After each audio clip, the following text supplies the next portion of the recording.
like I say, the jail system was basically my baby. Um, I mean, I didn't want people dehumanized inside my jails. I thought that with light, with respect and everything else, and also, like I say, when a lot of people went to jail, allowing for conjugal visits and everything else, and a lot of people yelled at me and said, what are you doing? We should just lock them up. I was like, well, you might as well just kill them then. What's the point of lock? I was like, you can't dehumanize someone. You dehumanize them, you make them worse. You make them hate you, and all that stuff. And I wasn't trying to build up grudges. I was just trying to get them to rejoin society. Like I said, for Saul or someone, basically we gave him steak and stuff like that, and also like I said, the being able to see your children, and and Rodney would bug me all the time about they're passing drugs, you know you you know what they're doing during those visits there. It's like, do inspections. Like, if it's really that big of a deal, it's like, but I don't care. I mean, they're in jail to keep them from killing or whatever. Like they're not in jail to keep them from doing drugs. It's like, if they want to be high off the walls, it's like, I don't really care. They're just in jail to keep them from killing people, and they're supposed to be rejoining society at some point. Like dehumanizing someone isn't going to solve anything. Getting them to hate you, it's just going to get them to take you down later on. So like I said, the conjugal visits. I think we might even had movie night in the jails at one point in time. Where the people could have movie night or something like that in the jails, where they could get, you know, like I was just trying to keep them from killing more people, or to keep them from lying and stealing more, or robbing our people more. I mean, it's like, you're being a problem to society, dude. You need to stop. A little bit of thieving, a little bit of this, a little bit of drug use, a little bit of wild sex parties, whatever. I don't really care about. But when you're a detriment, when it leads to war, or when you've killed 34 people or 100 people, that's what they call a problem. When you're walking into a hotel and you're killing everybody from the bottom floor all the way up to the top floor, that's what they call a problem. You know, and that's a problem to society and civilization. So there were certain people that were doing that, and stuff like that. They thought they could just do whatever they wanted, and like, that's a problem for the whole. So, I had jails and stuff like that. So these people, when we did find them, we'd put them in there, and then we'd watch them after that. So all these killers, and then they would be watched for years. And hopefully they would stop doing it. Some of them just wanted money. Some of them, I don't know. Like I said, threatening women and killing women, or harassing women, or trying to kill women. There were people like that would see a woman, and then basically they would, there's a lot of things that were happening, like some of the guys, like I think JFK or someone, he would, or one of these people, they would walk up to a girl and ask, who are you with, and the girl would be like, oh, my boyfriend over there, and he would walk up and shoot him, and he'd go back, well, I guess you're with me now. And that there was a guy doing that, and that's what they call a problem. I mean, so. And when there's this other guy during the war or something like that his own men wouldn't send him for beer, because he would shoot everyone on the way to the store. He would just, and they would shoot the store clerk. And he'd take a 6-pack of beer and go back to the camp. Like, his own people would be like, no, we'll go get the beer. Because that's what he was doing over there. Like, there were some stock raving lunatics in the society. So that's what they call a problem.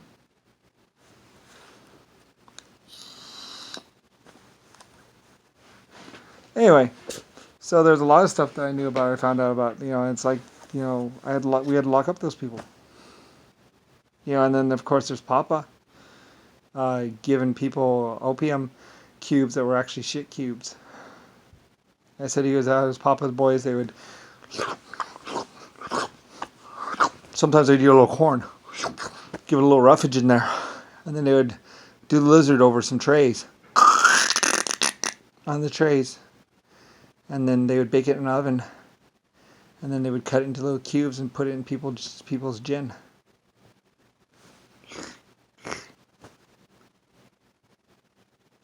high society. And he'd be over there, sick little motherfucker. And he'd be like, oh, now you got a little brown in you. Anyway, yeah, that's Papa. The guy with the silver cane and the fur coat. And when he wasn't doing that, he'd be slapping women going down the street. 1920, 1930, some year like that. My Irish workers told me about it. So, and then he wanted to go carpet bomb the whole world.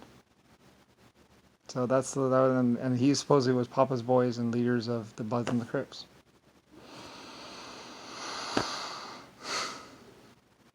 So, anyway, at least that's what my people told me. Anyway, he a reporter basically captured or took pictures or got a film of his boys shitting on the trays somewhere in some country, and then he killed the reporter and the cameraman or something like that. Tortured them to death. Tried to keep the film from getting back to me or getting out. Still got out. Nothing escapes me, usually. So, sometimes I don't know. Rodney and Rick Bush had this little game with me basically because I usually find out about everything. He's like, oh, this stuff we've done that you don't know about. It's like, anyway, I would find out, of course, eventually. So anyway, and generally kind of have a second sentence about what's going on in the world. So besides, I don't really care. It's like whatever. You're stupid as fuck. Mr. I'm your eyes, your nose, your ears, and your whatever senses. Like, whatever. It does not reflect badly. I told Rodney several times, I said, this does not reflect badly on me. Like, they were trying to say, oh, blah, blah, blah, blah, you're framed, you're blah, blah, blah, blah, blah, blah. It's like, this does not reflect badly on me. I'm the great Lucifer star, the Dark Lord, the life form from the dark, the LSF colony ship, and of 100 trillion years or more. Like, other planets know about me, other places know about me. And this does not reflect badly on my people. Like, I mean, maybe, like I said, I believe they actually bombed like China, or Japan, 3 times. Or something like that. And they only got me to kind of make it okay or grant it once, basically. And I think I might have refused or something like that for a time. I might have been telling Rodney that basically, it would come out what he's done. And Rodney and Rick Bush, of course, thought that, they could hide it. It's like, whatever. It's not going to reflect badly on me. And it didn't. Like I said, that's one of the reasons. They're trying to get me killed or something like that. It's like, Anyway, my life forms contacted me at some point in time, of course, and my vacation took a little bit of a stop. And I went back to work for a while. And I came back, and Rodney didn't even know it. And I was like, oh, by the way, I named 3 ships after you. And then, of course, that initiated or I don't know, or that initiated the whole, I'm a Rodney, I'm president, oh. It's like, no, you're not, you idiot. Rodney was just a fuckhead. Like, there is no possibility of him ever being a great leader. Like, Thomas O'Brien, he was probably, like, a lot of people talked about him with reverence and all that other stuff, or, I think he was a great leader. There's a lot of great leaders. A lot of the people around me at all my shipyards and all my steel yards, they were great leaders. They led thousands of people. They built the epic ships. They made sure that the ships were run exactly the way I wanted them to be run. And sure, they bitched and complained every now and then, but I mean, I was fussy, but I loved them. I did. And after the war, during the war, like when they captured all the Germans, like we were trying to, I asked my people, I was like, please, if you can try and get them to surrender, then, so like a lot of the troops during the war, a lot of the troops were trying to get the Germans to surrender rather than, and then just get them in the camps and then get them out of the camps as soon as possible.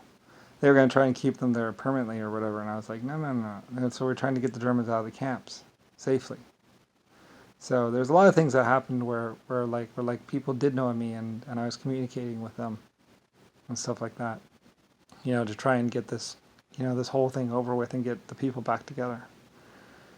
You know, I mean, and at times, yeah, I had to open up the White Star Line accounts, and I had to pay mercenaries. I was like, well, I have money, ching, and for a while there, like I say, I liked the mercenaries because I didn't have to worry about that. It was like, you're being paid to do this. Go save those people. So the mercenaries would just go and they would do what I paid them to do. So no counsel, no nothing. They would just go and do what I paid them to do, which is basically go save people. So they got to do something good and they got paid for it. So I had a couple mercenaries that I was just I was paying them out of the White Star Alliance company money.